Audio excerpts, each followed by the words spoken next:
Yo, what's poppin', my people? It's your boy Crooks the Great, back at you guys with another banger of a UFC 4 video. And in today's video, I'm going to be giving you guys some tips on how to become a finisher in UFC 4. And to do that, we're going to be using Rafael Fiziev here in the lightweight division. And we're going up against the Division 11 Conor McGregor here in the first fight. Now, I wanted to make this video because I feel like this is one of the most simple yet hardest things to do in UFC 4.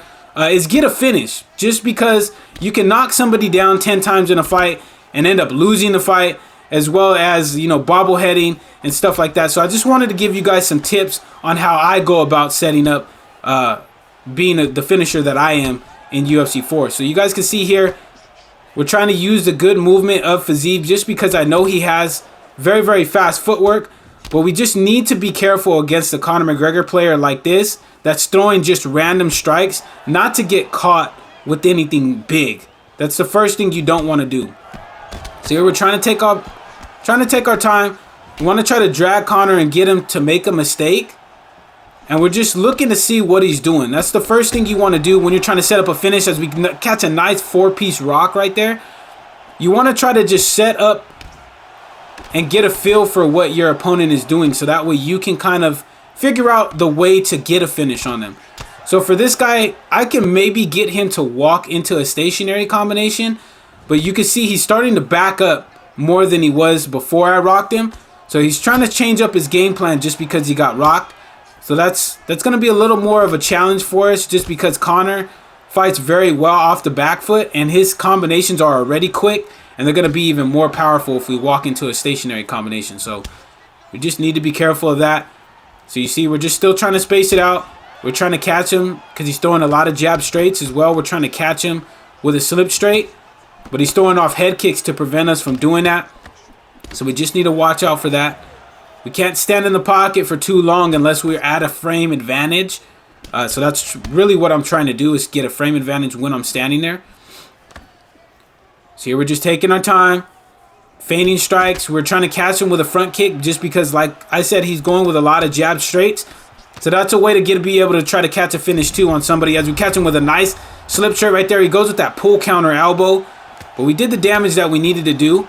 But like I was saying before we got that rock, somebody that's just going with jab straights, if you're using a fighter that has a front kick, you can time out a front kick as he catches us right there with a clean head kick. You can catch them with a front kick if you can get their timing down. And so those things kind of blend into each other. So there, he's looking for that head kick again just because he got a rock off of it. We catch him with a nice slip straight again just off of the reads. Just taking our time, backing him up to the cage. He's moving his head off the center line.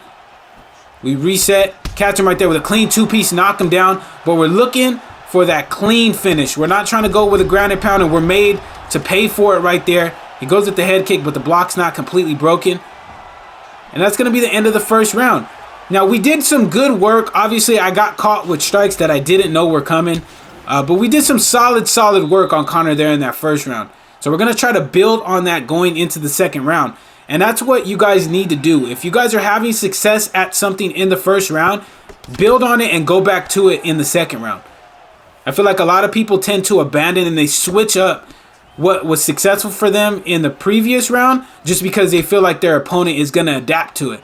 But you have to force an adaptation out of your opponent and really take the time to read that before you change up your game plan completely. So see, we're still just taking our time, popping that jab out, trying to catch him with a head kick as he's just standing there holding his block. And you see, he's already changed his game plan. He's just backing up a lot more, trying to pop out the jab straight still. We're just gonna take our time. We're not getting hit with that head kick. We're not rushing to hit a combination. He hit us with a good elbow right there, but he's not doing too much damage just because he's throwing out random strikes. And at the lower divisions, for those of you guys that are in Division 15 and lower, you're gonna see this style of gameplay a lot. And we get the rock off that clean 2-piece right there, drop him. Now here's where you're able to set up a finish. You don't want to let your opponent off of the cage if they're backed up like this. You want to keep them there. So you see, he made a mistake. We dropped him. We're smothering him with this pressure. He's trying to throw strikes just to be able to gain a little bit of room, but we're not respecting the space right here. We're using that jab just to keep the pressure consistent. Cracking him with 2-piece combinations. We back up to reset, but we're not backing up far enough to where it kind of just gives him that out. So we're still popping out that jab. We're looking for the finish. He's still throwing jab hooks. We crack him right there with a clean 4-piece. Drop him again. And now I know his head health is low, so we're going to go back down to the body, then back up to the head. He's getting up, so we're looking for that finish, and we catch him with the straight lead hook and put him to sleep. You feel me? That's how you got to get finishes. When you get that damage and you have him up against the cage, you push that pace, and you're able to get the finish. But that's it for the first fight. Let's go ahead and jump into the second fight here, guys. Now, we are in the second fight, and we're taking on an Alexander Volkanovski and a Division 17 guy. So these are, like I said, step up in competition. This guy's going to be probably a better player than my previous opponent, and he's still using a very, very good fighter in Alexander Volkanovski. So we touch gloves, and we're back underway. Now, we're going to do the same thing here. We're going to download the information. And this is what real-life strikers do as well. They take a round really to just download the information, and then they're able to formulate a game plan, and they go out and execute it. So that's what we're trying to do here. We're giving Volkanovski some space. And the one thing I do notice straight off the rip is this guy is not stepping outside of the black lines of the octagon there. You see how he's not backing himself up all the way? He's hitting his back foot on the black line and then moving laterally. Very, very good and solid work from him. He's not letting himself get backed up to the cage all the way. So we're noticing that. He's throwing off a nice body kick right there. We're still just trying to bait him into missing a leg kick or something. But he's doing a good job of popping off strikes at range. So we're just taking our time. Hitting him with a nice calf kick as he's retreating. So this guy would be kind of classified as a runner a little bit. He's not really advancing forward too much. So against guys like this, I would highly recommend you chop their legs. Chopping their legs and trying to slow down the movement of somebody like Volkanovski, whether it be in featherweight or lightweight, can be real beneficial to you when you're trying to go for a finish if you're able to get the rock. So there we hit him with a nice 2-piece off of that nice body kick that he did land. Still just taking our time, not rushing on anything. Crack him with a good jab hook that interrupted his combination while he was moving. He checked that nice calf kick. Nice teep kick to the body. Another one as we entered in the pocket. Something a little bit different than what he's been doing. But we're still just taking our time. Just spacing it out. Taking our time. He's still checking the calf kicks now. So we might be able to go up top with a 3-piece combination that ends in a head kick. Because we got him on that block button low. Nice body work right there by him. We're jabbing to close the distance just to keep something in his face. And there we knocked him out of the teep kick animation right there. Go down to the body, then back up to the head. Catch him with a good uppercut hook as he clinched us right there. So now we're starting to get that. We're starting to find that rhythm. We're starting to find the rhythm against my opponent here. Hit him with a good slip straight as he tried to go for the front kick to the head. He's bobbleheading, so that lets me know if I start to get his block low, he's going to start to move his head. And now he's major lunging off as well, so we can potentially get a body rock if we're start to land some of the body hooks on him. So we're just taking our time, chop out the lead calf kick, and he's throwing spinning back fists now, so we need to be aware of that when we're just standing in the neutral zone in the pocket. So we're chopping the body because he's moving his head off. He catches us with a nice clean 2-piece into a spinning back fist. We're still just staying in the pocket a little bit, seeing what he does. There's a knee, and there's the end of the first round.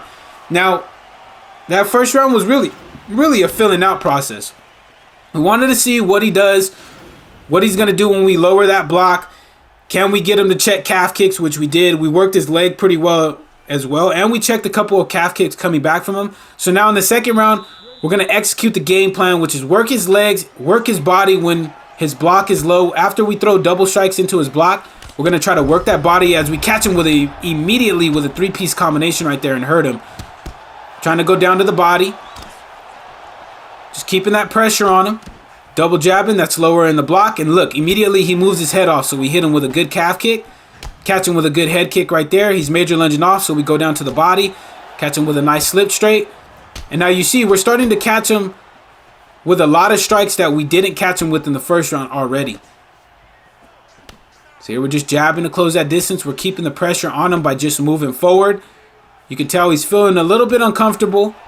which is really where we want him to be at, because when people get uncomfortable, they make mistakes. They do things that are very uncharacteristic of the style of gameplay that they're trying to fight with. So here we're just spacing it out. We're resetting. Hitting that calf kick off now. And notice that that's landing with more regularity because we're of the game plan that we're executing. Nice knee right there. He misses. Close the distance with the jab. Hit him with a nice switch kick to the body because he's too concerned about us hitting into his block. Just taking our time. Still chopping out that jab calf kick. Spacing it out. Just taking our time, taking our time. He hits us with a nice calf kick as we entered in the pocket. But you see how his volume and his output is really starting to slow up. He's really just trying to pot shot.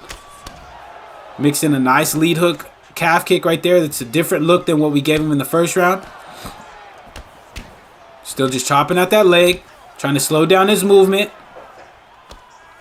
Jabbing, hit him with a nice three-piece that broke his block down. Now he's moving off. Jabbing just to keep him honest. He's trying to go with that jab uppercut, anticipating the block, but we hit him right there with a good spinning back kick to the head just because I knew he was going to be moving offline and blocking his body because we've been working that body quite a bit in this round. So here we just got him kind of in that mixer psychologically, and that's where when you get your opponent in the mixer psychologically, that's when it becomes GG's for your opponent because they don't know where you're gonna hit them from. So it opens up headshots as well as body shots too. So looks like we're going to be able to get this finish on this guy if this fight continues the way that it's going. He's trying to throw off elbows just to mix him in and keep us honest. But we're not really too worried about it. Cracked us with a good two-piece. We're immediately back in the pocket after we took like just a quick back step. Taking our time. He misses right there on the teep kick. We punish him right there. Knock him down with a clean two-piece combination. Hit him with a good switch kick to the body. And like I said, now that we have him hurt, we're applying a crap ton of pressure. We're trying to overload on that block. Catch him with the pull counter uppercut off of the nice read that we did make. And we're able to get that finish with Rafael Fiziev. And sometimes that's going to be there. When you're aggressive, your opponent is going to make that mistake, like I said earlier. And then you need to be ready and capitalize on it like we did right there with that nice pull counter uppercut and put Volkanovski to sleep.